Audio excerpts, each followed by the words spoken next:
लोकसभा चुनाव के लिए यूपी में भाजपा, कांग्रेस, सपा और बसपा ने ज़्यादातर सीटों पर अपने प्रत्याशी घोषित कर दिए हैं। सपा ने पहली लिस्ट में मैनपुरी से डिंपल यादव को प्रत्याशी घोषित कर दिया है। ये सपा की पारंपरिक सीट मानी जाती है। सपा संस्थापक मुलायम सिंह यादव के निधन के बाद यहां डिंपल यादव ने करीब 2.88 लाख वोट से उपचुनाव जीता। उनकी इस बड़ी जीत को नेताजी की सहानुभूति जीत के रूप में बताया गया, लेकिन अब सहानुभूति की लहर नहीं है। भाजपा के यूपी की 80 सीट जीतने के दावे के बीच डिंपल यादव के सामने बड़ी चुनौती है। ये चुनौती उनको किसी विपक्षी से नहीं बल्कि खुद से है।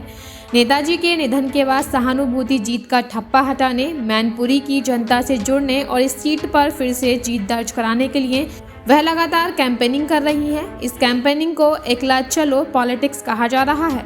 सांसद डिंपल यादव ने 2009 में सियासत में अपना पहला कदम रखा था। पूर्व मुख्यमंत्री अखिलेश यादव के फिरोजाबाद सीट छोड़ने के चलते उपचुनाव में डिंपल सपा प्रत्याशी थी। हालांकि इस चुनाव में उन्हें हार का सामना करना पड़ा। इसके बाद 2012 में कन्नौज सीट से उनके पति अखिलेश यादव के सीट छोड़ने के बाद उपचुनाव में वो निर्विरोध जीत गई थी। दरअसल हुआ ऐसा कि कांग्रेस और बसपा ने प्रत्याशी नहीं उतारा। भाजपा प्रत्याशी नामांकन करने से चूक गई। ऐसे में पहली बार डिंपल निर्विरोध जीतकर संसद तक पहुंची। इस जीत ने उन्हें यूपी की पहली निर्विरोध महिला सांसद भी बना दिया।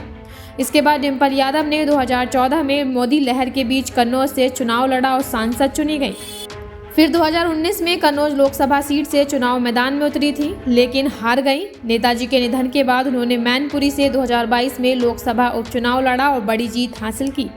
राजनीतिक विशेषज्ञों ने इस जीत को नेताजी की सहानुभूति की जीत बताया था। ऐसे में डिंपल यादव पर एक ठप्पा लगा कि नेताजी के चलते ही उन्हें इतनी बड़ी जीत मिली। लेकिन 2024 के चुनाव में मैनपुरी से फिर मैदान में उतरी डिंपल यादव अपनी अलग पहचान बनाने में जुटी हैं। वो महिलाओं से बहुत आत्मीयता से मिलती हैं, युवतियों से बात करती हैं, उनके साथ सेल्फी और फोटो कराती हैं।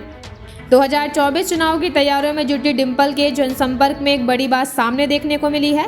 अब तक जितने भी चुनाव हुए उनमें डिंपल यादव के साथ सपा के बड़े नेता और पदाधिकारी साथ दिखे, चाहे वो अखिलेश यादव हो या फिर धर्मेंद्र या फिर तेज प्रताप। लेकिन अभी तक डिंपल यादव ने जो प्रचार किया है उसमें वो अकेली नजर आई हैं।